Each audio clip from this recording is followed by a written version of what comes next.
భార్య చెప్పులు తుడిచే ఒక పేద భర్త ముందు ఆ నగరంలోనే అత్యంత ధనవంతుడు ఎందుకు మోకాళ్లపై కూర్చున్నాడు? పెద్ద పెద్ద బిజినెస్ మెన్ కూడా ఏడాది పాటు అపాయింట్మెంట్ కోసం చూసే ఒక వ్యక్తి అసలు ఫుట్పాత్ మీద ఎందుకు తిరుగుతున్నాడు? హలో మిథున, ఇక్కడ ఒక మిస్టేక్ జరిగింది.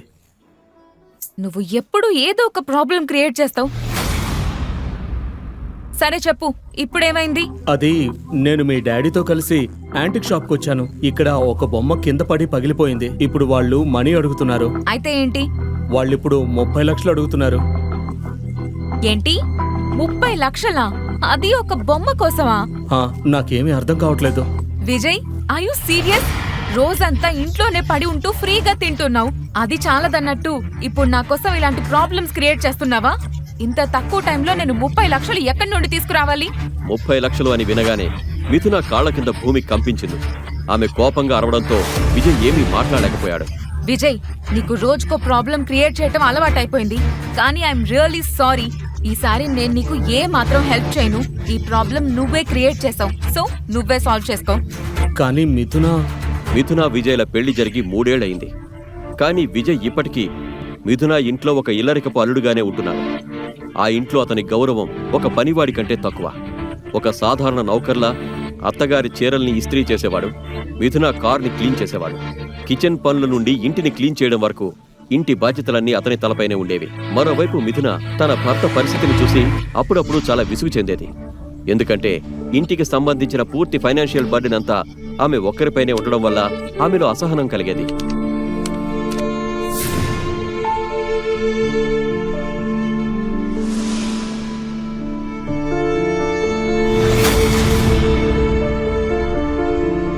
కానీ మిథున, ఈ బొమ్మ మావయ్య చేతిలో నుండి పడి పగిలిపోయింది. ఇందులో నా తప్పే ఉంది. కనీసం నాకు ఎక్స్ప్లెయిన్ చేసే ఛాన్స్ ఇవ్వకుండా ఫోన్ పెట్టేశావు.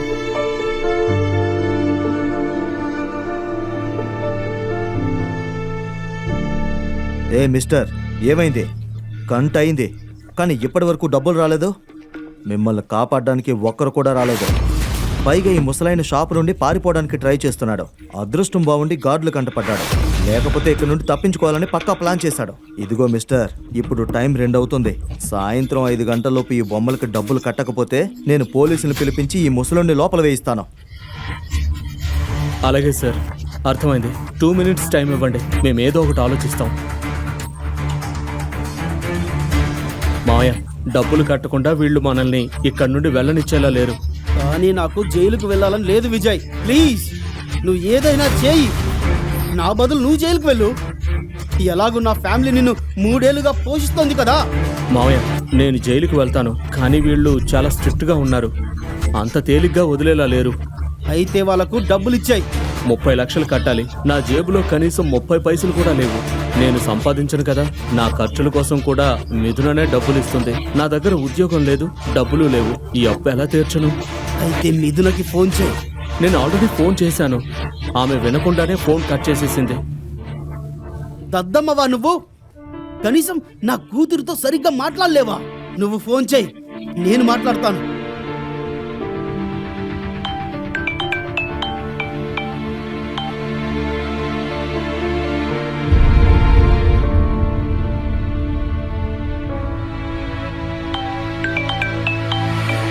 విజయ్, నీకేమైనా పిచ్చా?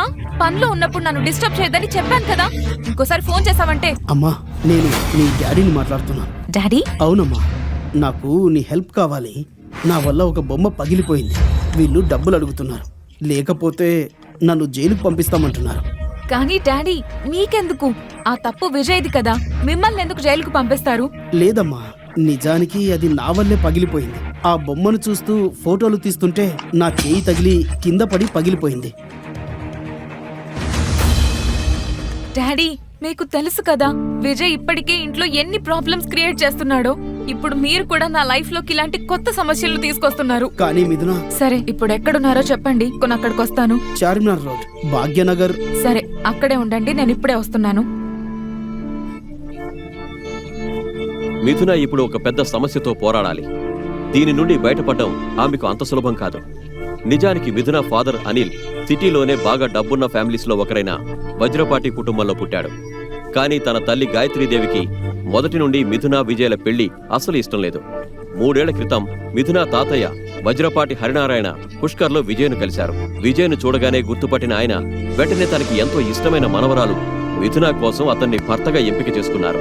మిథున తన తాతయ్యను ప్రాణం కంటే ఎక్కువగా ప్రేమించేది. ఆయన మాటను ఎప్పుడూ కాదనలేదు. కానీ పెళ్లైన కొద్ది కాలానికే హరినారాయణ కన్నుమూశారు. విజయ్ను మిథున కోసం ఎందుకు ఎంచుకున్నారు, అసలు విజయ్ గురించి ఆయనకు ఎలా తెలుసు అనే విషయాల్ని ఒక రహస్యంగానే ఉంచి ఆయన వెళ్లిపోయారు. ఆయన మరణం తర్వాత కుటుంబ బాధ్యతల్ని ఆయన భార్య మిథున నాయనమ్మ అయిన గాయత్రీదేవి తన చేతుల్లోకి తీసుకున్నారు. గాయత్రీదేవి తన కుటుంబ గౌరవం మరియు పేరు ప్రతిష్టల కోసం చాలా పట్టుదలగా ఉండేవారు.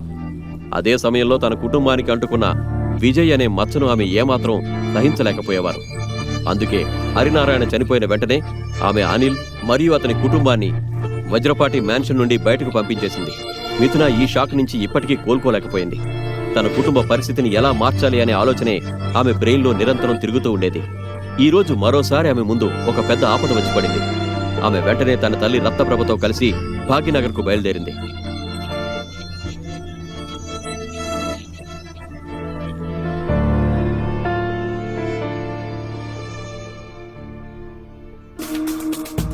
డాడ్, మీరు బానే ఉన్నారు కదా? అసలు ఇదంతా ఎలా జరిగింది? మీరిద్దరూ ఇంత కాస్ట్లీ షాప్ లో ఏం చేస్తున్నారు? అది యాక్చువల్లీ మేము ఇటు నుండి వెళ్తుంటే మీ నాన్నకు ఇక్కడున్న బొమ్మల్ని చూడాలనిపించింది, అందుకే లోపలికి వచ్చాం. ఇక నువ్వు ఎప్పటిలాగే ఈ పనిని సరిగ్గా చేయలేకపోయావు. అనిల్కి ఆ బొమ్మ చూడాలనిపిస్తే నువ్వు జాగ్రత్తగా చూసుకోవాలి కదా.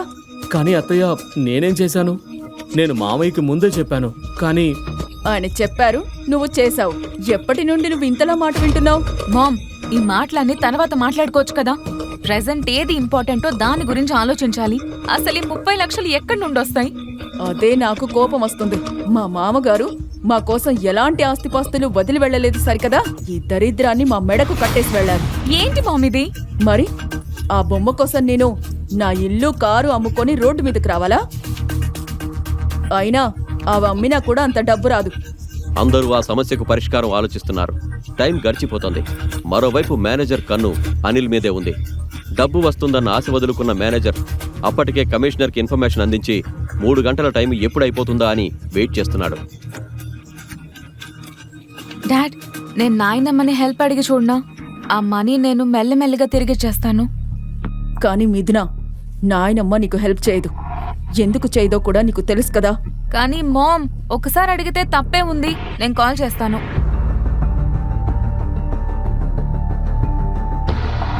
మిథున మరుక్షణమే తన నాయనమ్మ గాయత్రీదేవికి కాల్ చేసింది. కానీ ఆమె ఫోన్ ఎత్తుతుందో లేదో అని మిథునకు భయం వేసింది. హలో నాయనమ్మ, నేను మిథునని.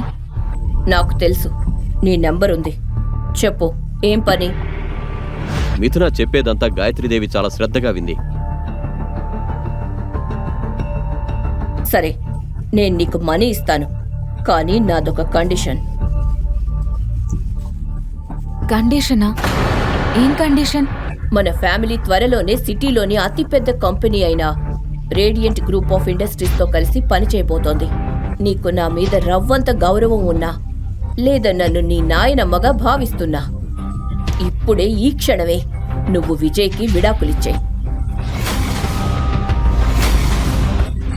రేడియంట్ గ్రూప్ వారసుడు విరాజ్ ఆనంద్ని పెళ్లి చేసుకో. నాయనమ్మ, మీరు ఇలా ఎలా అంటారు? అసలు ఇందులో విజయ్ తప్పేమీ లేదు. చూడు, నాకవన్నీ అనవసరం. నా కండిషన్కి నువ్వు ఒప్పుకుంటేనే నేను నీకు హెల్ప్ చేస్తాను. నాయనమ్మ, నాన్న మీ కొడుకు కదా. మీ సొంత కొడుకు విషయంలో ఇంత కఠినంగా ఉంటారా? ఈరోజు అనిల్ పడుతున్న ఈ కష్టాలన్నిటికీ కారణం నీ పెళ్ళే. అందుకే నా కండిషన్కు ఒప్పుకుంటేనే నేను నీకు మనీ ఇస్తాను. నాయనమ్మ, నేను నాయనమ్మ మాటలు విన్న మిథునకి ఏ దారి కనిపించడం లేదు. మిథున, ప్లీజ్ డోంట్ వరీ, నేనేదో ఒకటి చేస్తాను. నువ్వేం చేస్తావు?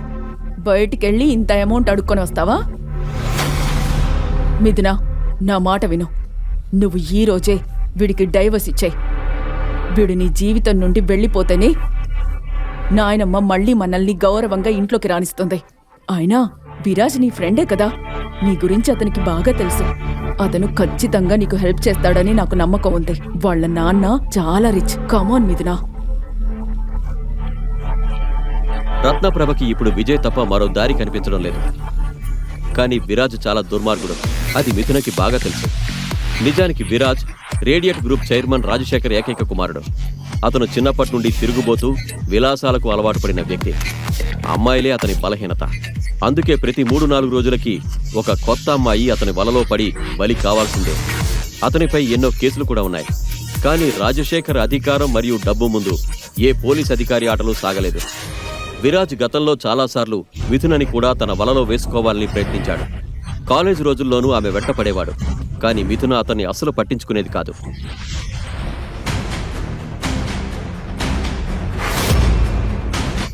విరాజ్ పేరు వినగానే ఒక్కసారిగా కోపంతో రగిలిపోయాడు. కానీ ఇప్పుడు అతని మాట వినే స్థితిలో ఎవరూ లేరు.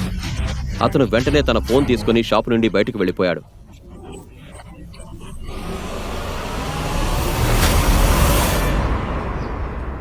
షాప్ బయటకు రాగానే అతను మొబైల్లో ఒక నంబర్ డయల్ చేశాడు. ఫోన్ రింగ్ అవుతున్న కొద్దీ అతని గుండె వేగంగా కొట్టుకుంటుంది. మనోహర్, ఎలా ఉన్నారు మనోహర్ గారు? విజయ్ ఇప్పుడు మాట్లాడుతున్న వ్యక్తి మరెవరో కాదు, అతని తండ్రి రఘువేంద్ర శక్తి వద్ద లాయర్గా పనిచేసే మనోహర్. వీరు శక్తి రాజవంశానికి చెందినవారు.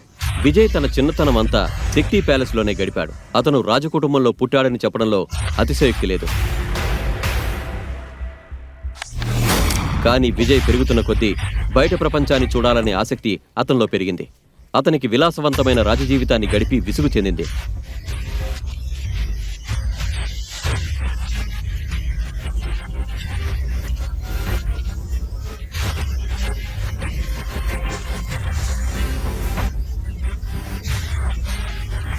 ఒకరోజు రఘువేంద్ర శక్తి విజయ్ పెళ్లిని తన ప్రాణ స్నేహితుడి కూతురు అతిథితో నిశ్చయించారు.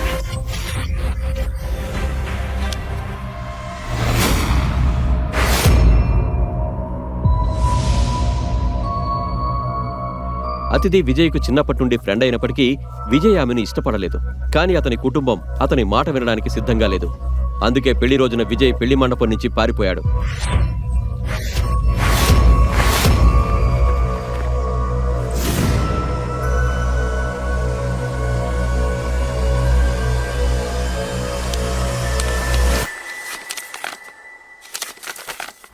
విజయ్ పారిపోయి 4 ఏళ్లు గడిచిన శక్తి ప్యాలెస్ లో ఆ పెళ్లి మండపం నేటికి అలాగే అలంకరించి ఉంది. ఈ నెల తర్వాత మీతో మాట్లాడుతుంటే చాలా సంతోషంగా ఉంది. మిమ్మల్ని చాలా మిస్ అయ్యాము చిన్నబాబు. మీరు వెళ్ళిపోయినప్పటి నుంచి ఈ రాజభవనం వెలవెలబోతోంది. మనోహర్ గారు, నేను ప్రాబ్లమ్స్లో ఉన్నాను. నాకు హెల్ప్ కావాలి. మీరు ఎలాంటి ప్రాబ్లంలో ఉన్నారో నాకు తెలుసు చిన్నబాబు. ఈ లాయర్ మీరు ఏ టైంలో ఎక్కడ ఉంటారో కూడా తెలుసుకోగలడు. మీరు ఏ ఫ్యామిలీలో ఇల్లరికి అల్లుడిగా ఉంటున్నారో, మీ అత్త, మీ మామ, ఇంకా మీ వైఫ్, వీరి అందరి గురించి నాకు అన్నీ తెలుసు. విజయ్ గత 4 ఏళ్లుగా తన ఫ్యామిలీకి, ఇంద్రగిరికి దూరంగా పారిపోతూ వస్తున్నాడు. కానీ అతని తండ్రి మాత్రం అతని ప్రతి కదలికపై నిఘా పెట్టారు. సరే, నాకు అర్జెంటుగా 30 లక్షలు కావాలి. వీలైనంత త్వరగా కావాలి. మీరెందుకు ఇలా చేస్తున్నారు? ఒక రాజకుమారుడై ఉండి వేరే వాళ్ళ ఇంట్లో పనులు చేస్తున్నారు, ఎంగిలి గిన్నెలు కడుగుతున్నారు. ఆ శక్తి ప్యాలెస్ వారసుడు ఇలానా? మనోహర్ గారు, నాకు ఈ విషయాల గురించి ఇప్పుడు మాట్లాడాలని లేదు. నేను అడిగింది ఒక్కటే, మీరు నాకు హెల్ప్ చేస్తారా లేదా? 30 లక్షలు ఇవ్వడం మాకు పెద్ద విషయం కాదు. నేను ఇస్తాను, కానీ పెద్ద ఆయన పెట్టిన కండిషన్కు ఒప్పుకుంటేనే. ఏంటా కండిషన్? మీరు అతిథిని పెళ్లి చేసుకోవాలి. మనోహర్ గారు, నాకు ఇప్పటికే పెళ్ళయింది. నేను మళ్ళీ అతిథిని ఎలా పెళ్లి చేసుకుంటాను? It's impossible. పెద్ద ఆయన మీ పెళ్లిని అసలు పెళ్లిగానే అనుకోవడం లేదు. మీరు శక్తి ప్యాలెస్ వదిలి వెళ్ళిపోయిన తర్వాత ఆయన ఎన్నో మాటలు పడాల్సి వచ్చింది. ఈ మనోహర్ తన ఓనర్ మాటకు వ్యతిరేకంగా వెళ్ళలేడు. మీకు మనీ కావాలంటే మీరు మీ వైఫ్కి డైవర్స్ ఇచ్చేయి. ఆ అతిథిని పెళ్లి చేసుకోవాల్సిందే. విజయ్ ఆ కండిషన్కు ఒప్పుకోకూడదు అనుకున్నాడు. కానీ అతనికి మిథున ముఖం గుర్తుకొచ్చింది. తన తండ్రిని కాపాడుకోవడానికి ఆమె విరాజ్ లాంటి దుర్మార్గుడి హెల్ప్ తీసుకోవడానికి వెళుతోంది. తన వైఫ్ను కాపాడుకోవడానికి విజయ్ ఒక కఠినమైన నిర్ణయం తీసుకున్నాడు.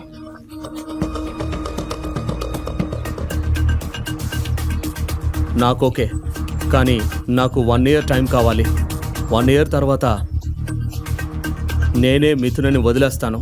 అప్పుడు పెద్ద ఆయన ఎవరిని చెప్తే వారిని పెళ్లి చేసుకుంటాను. 4 ఏళ్లు ఎదురు చూశాం. మరో ఏడాది పెద్ద విషయం కాదు చిన్నబాబు. ఈ వార్త వింటే పెద్ద ఆయన కూడా సంతోషిస్తారు. కానీ నాదొక కండిషన్. ఈ 30 లక్షలతో పాటు నాకు ఇంకొకటి కూడా కావాలి. నాకు రేడియంట్ గ్రూప్ కావాలి. రేడియట్ గ్రూపా? కానీ ఎందుకు? అదంతా నేను మీకు తర్వాత చెప్తాను. చిన్నబాబు, మీరు ఇప్పుడే చెప్పడం బెటర్. ఎందుకంటే ఈ మనోహర్ ప్రస్తుతం ఆ రేడియట్ గ్రూప్ ఆఫీస్ బయటే ఉన్నాడు. ఏంటి, మీరు రేడియంట్ గ్రూప్ బయట ఉన్నారా? అవును చిన్నబాబు, ఇక్కడ మాకు పనులు ఉంటూనే ఉంటాయి. మీరు ఇక్కడికి వచ్చేయండి. ఈ లోపు నేను రేడియట్ గ్రూప్ని కొనే డీల్ ప్రాసెస్ మొదలు పెడతాను. సరే మనోహర్ గారు, నేను ఇప్పుడే వస్తున్నా. మనోహర్ పనితీరు విజయ్కు బాగా తెలుసు. ఆయన మాటకు తిరుగులేదు. ఆయన ముందు ఎంతటి వారైనా నోరు మూసుకోవాల్సిందే. మరోవైపు రత్నప్రభ ఇంకా మిథునని విరాజ్ దగ్గరకు వెళ్ళమని బలవంతం చేస్తోంది. నేను త్వరగా వెళ్ళి చెక్ తీసుకురావాలి. అప్పుడే నేను మిథునని ఆ విరాజ్ దగ్గరకు వెళ్లకుండా ఆపగలను.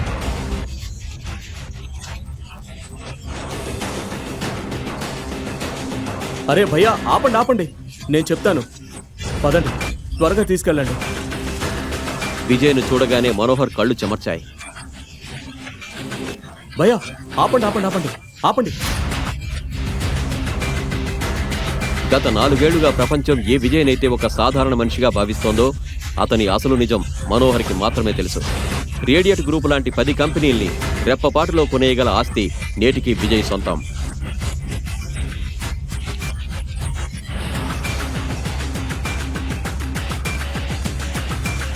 మనోహర్ గారు, కంపెనీ కొనే ఫార్మాలిటీస్ అన్ని పూర్తయ్యాయా? మీ ఫోన్ రాగానే నేను అన్ని ఫార్మాలిటీస్ పూర్తి చేశాను చిన్నబాబు.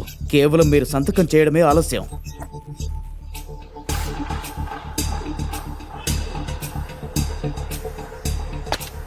గుడ్. మీరు నా కోసం ఇంకొక పని చేయాలి. ఈ కంపెనీ చైర్మన్ రాజశేఖర్, అతనికి ఒక రూట్ సన్ ఉన్నాడు. వాడి పేరు విరాజ్ ఆనంద్. రాజశేఖర్ కనుసైగ లేకుండా ఈ కంపెనీలో ఆకు కూడా కదలదని విన్నాను. అది అక్షరాల నిజం చిన్నబాబు. రాజశేఖర్ ఇప్పటి వరకు చాలానే చేశాడని నాకు అనిపిస్తోంది. ఇప్పుడు అతనికి రెస్ట్ అవసరం. ఈ కంపెనీ నుండి నేరుగా అతన్ని జైలుకు పంపే ఏర్పాట్లు చేయండి. ఇప్పుడు ఈ కంపెనీ అధికారాలన్నీ మీ చేతుల్లోనే ఉన్నాయి.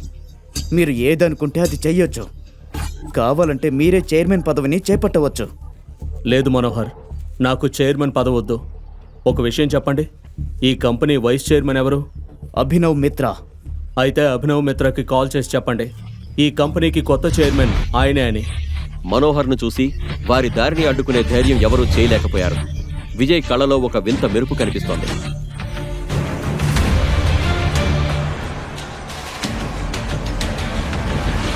కానీ మరోవైపు మిథున టెన్షన్ పడుతూనే ఉంది. విరాజ్ను హెల్ప్ అడగడం తప్ప ఆమెకు మరో దారి కనిపించడం లేదు. ఇంతలో విజయ్ మరియు మనోహర్ లోపలికి వెళ్లడం చూసి 32 ఏళ్ల ఒక లేడీ వారిని క్యాబిన్ బయటే అడ్డుకుంది. మీరిద్దరూ లోపలికి ఎలా వచ్చారు? అది ఎవరిని అడగకుండా. ఈమె రాజశేఖర్ పర్సనల్ సెక్రటరీ షాల్ని. ఈమెకు మనోహర్ గురించి తెలీదు. చైర్మన్ మిస్టర్ మిత్రను కలవడానికి వచ్చాం. మిస్టర్ అభినవ్ మిత్రా, ఈ కంపెనీ వైస్ చైర్మన్. ఆయన మీలాంటి సేల్స్ మెన్లను అపాయింట్మెంట్ లేకుండా కలవరు. ఇక్కడి నుండి వెళ్ళండి, లేదంటే సెక్యూరిటీని పిలుస్తాను. విజయ్ ఏదో చెప్పబోతుంటే అతని ఫోన్కు మిథున నుండి కాల్ వచ్చింది. కానీ బ్యాటరీ లో ఉండడం వల్ల ఫోన్ స్విచ్ ఆఫ్ అయిపోయింది. నువ్వు ఎవరితో మాట్లాడుతున్నావో తెలుసా? ఈయనే శక్తి కింగ్డమ్. మనోహర్ గారు, నాకు లేట్ అవుతోంది. ప్లీజ్ మిత్రని పిలవండి. హలో.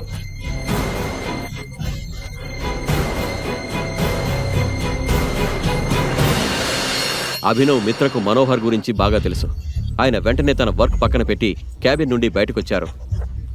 చూడండి, మీకు లాస్ట్ వార్నింగ్ ఇస్తున్నా. మిస్ శాలిని, గెస్ట్లతో మాట్లాడే పద్ధతి ఇదేనా? సారీ సార్, కానీ షటప్. నీ బిహేవియర్ వల్ల నిన్ను కంపెనీ నుండి తీసేస్తున్నా.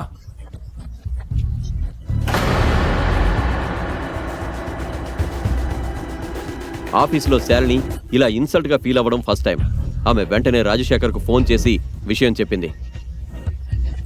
మరోవైపు విజయ్ పేపర్ సైన్ చేస్తుండగా టైం చూశాడు. అప్పటికే 4 అయింది. అతని దగ్గర కేవలం 2 గంటల టైమే ఉంది.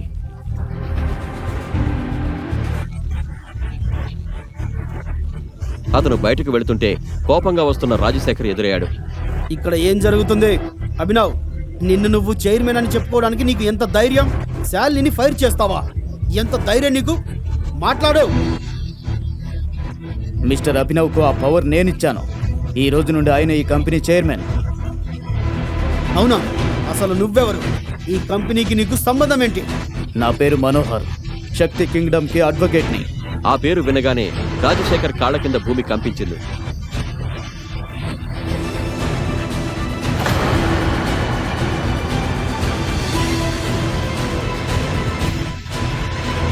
మిస్టర్ మనోహర్, మీరు నాకు ముందుగా చెప్పలేదు. మీరు ఇన్ఫార్మ్ చేసి ఉంటే బాగుండేది.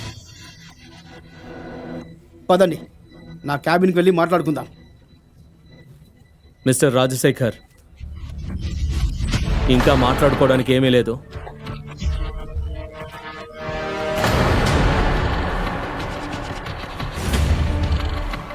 ఈ కంపెనీ ముసుగులో మీరు చేస్తున్న దారుణాల గురించి మాకు బాగా తెలుసు. అప్పుడు విజయ్ అతని చేతిలో ఒక డాక్యుమెంట్ పెట్టాడు. అందులో కంపెనీ కొత్త ఓనర్ విజయ్ అని స్పష్టంగా రాసి ఉంది. మనోహర్ గారు, మిస్టర్ మిత్రా, నేను మీతో మాట్లాడాలి. లోపలికి రండి. క్యాబిన్ లోపలికి రాగానే విజయ్ వాచ్లో టైం చూసుకున్నాడు. సమయం గడిచిపోతున్న కొద్దీ అతని మనసులో మిథున మరియు ఆమె కుటుంబం పట్ల ఆందోళన పెరిగిపోతోంది. మిస్టర్ అభినవ్, ఈ రోజు నుండి ఈ కంపెనీకి మీరే చైర్మన్. ఈ కంపెనీకి సంబంధించిన అన్ని నిర్ణయాలు మీరే తీసుకోవాలి. నేను పూర్తి లాయల్గా పనిచేస్తాను సార్. మీకు కంప్లైంట్ చేసే అవకాశం ఇవ్వను. గుడ్. అలాగే రాజశేఖర్ మరియు విరాజ్ ఆనంద్ల అక్రమాల చిట్టా నాకు కావాలి. వాళ్ళు చాలా మంది అమ్మాయిల జీవితాలను నాశనం చేశారు. వారు జైలుకు వెళ్లే టైం వచ్చింది. మీరు టెన్షన్ పడకండి సార్. వాళ్ళ దారుణాలకు సంబంధించిన అన్ని ఆధారాలు నా దగ్గర ఉన్నాయి. వారికి ఎవరో ఒకరు ఖచ్చితంగా గుణపాఠం చెబుతారని నాకు తెలుసు. నేను ఈ రోజు కోసమే ఎదురు చూస్తున్నాను సార్. ఈ రోజు అవన్నీ మీకు ఇస్తాను. Very nice. మనోహర్ గారు, నాకు లేట్ అవుతుంది. ఆ చెక్ ఇలా ఇవ్వండి. Thank you. ఇంతలో మనోహర్ ఫోన్కు బయట ఉన్న బాడీగార్డ్ నుండి కాల్ వచ్చింది. ఫోన్ ఎత్తగానే మనోహర్ ఆశ్చర్యంగా విజయ్ వైపు చూశాడు. అసలు విజయ్ ఈ చిక్కుముడిని ఎలా విప్పుతాడు? ఈ ప్రశ్నలన్నింటికీ సమాధానం ఏంటి?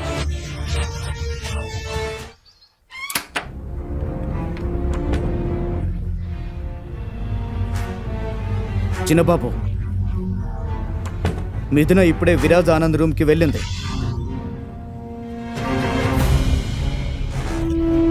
విరాజ్ తన క్యాబిన్కి మిథునని ఎందుకు పిలిచాడో విజయ్కు బాగా తెలుసు.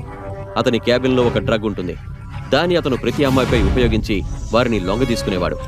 ఆఫీసులో చాలా మందికి ఈ నిజం తెలుసు. కానీ ఎవరూ విరాజ్ మరియు రాజశేఖర్లకు భయపడి నోరు మెదిపేవారు కాదు.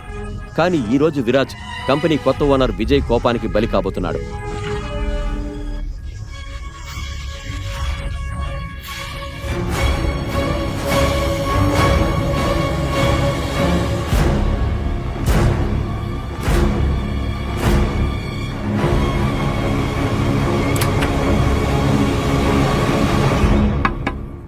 కమెన్. మనోహర్ మాట వినగానే విజయ్ చెక్కు తీసుకుని విరాజ్ క్యాబిన్ వైపు వెళ్ళాడు. మీరు వెళ్ళాల్సిన అవసరం లేదు. చిన్నబాబు ఈ విషయాన్ని డీల్ చేస్తాడు. ఒక్క విషయం గుర్తుపెట్టుకోండి, చిన్నబాబు అసలు ఐడెంటిటీ ఎవరికీ తెలియకూడదు. ఓకే మనోహర్. మిథున, కమ్ ఆన్, ఇలా రావాల్సిందే కదా.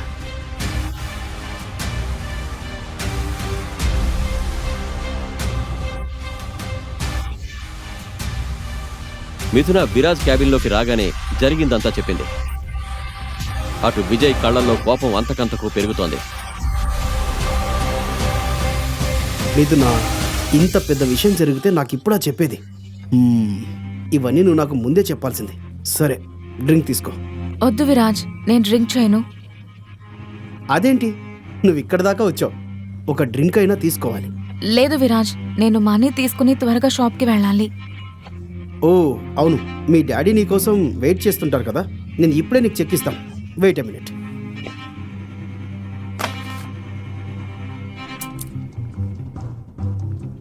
నువ్వు డ్రింక్ తీసుకోకపోతే నాకు చాలా అవమానంగా ఉంటుంది. థ్యాంక్స్ విరాజ్, కానీ నేను తాగను. నేను నీ మనీ వీలైనంత త్వరగా తిరిగిచ్చేస్తాను. నేను మనీని అంతగా పట్టించుకోను.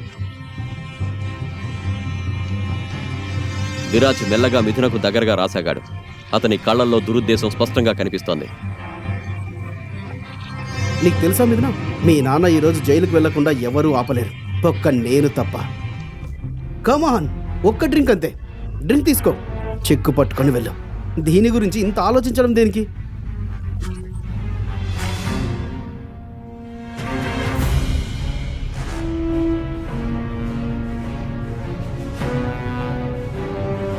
విరాజ్, డ్రింక్ చేసిన తర్వాత నువ్వు ఖచ్చితంగా చెక్ ఇస్తావు కదా? Of course. ఈ మనీ నాకు పెద్ద లెక్క కాదు. అతను మనసులో మిథునతో ఈ రాత్రి గడపాలని ప్లాన్ చేసుకున్నాడు. మిథునకు మరో దారి లేదు. కానీ గ్లాస్ తీసుకొని ఆమె తాగబోయే లోపు ఆమెకు డోర్ సౌండ్ గట్టిగా వినిపించింది.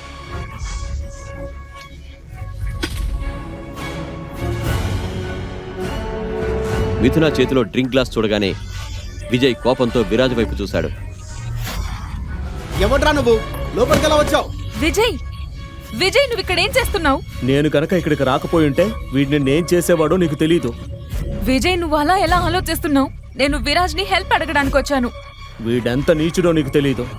ఓ హలో, ఈ కాపు, నువ్వు ఎవరితో మాట్లాడుతున్నావో నీకు తెలుసా? విరాజ్ ఇతను నా హస్బెండ్. ఓహో, అయితే ఇతనే నా పనికి మాలిన ఇంటి అల్లుడు. మిథున, వీడికి చెప్పు ఇప్పుడే నా కాళ్ళ మీద పడి సారీ చెప్పమని, లేదంటే ఇక్కడి నుంచి ప్రాణాలతో బయటకు వెళ్ళడు. ఇక ఈ చెక్కు గురించి నువ్వు మర్చిపో మిథున.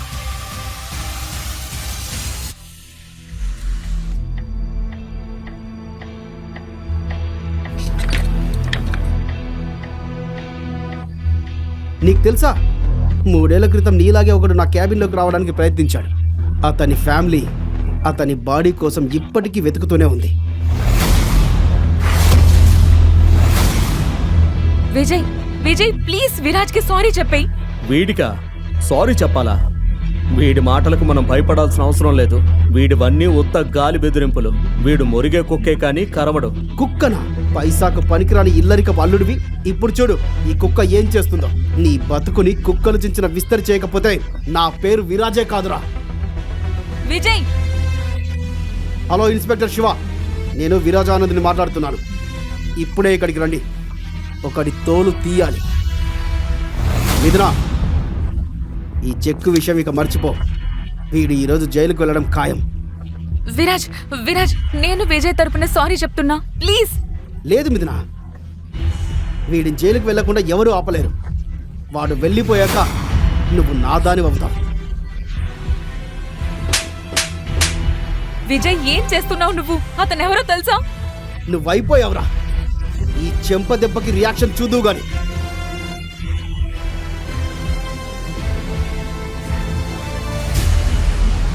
డాడీ, ఈ కుక్క నీ కొడుకుని కొట్టాడు.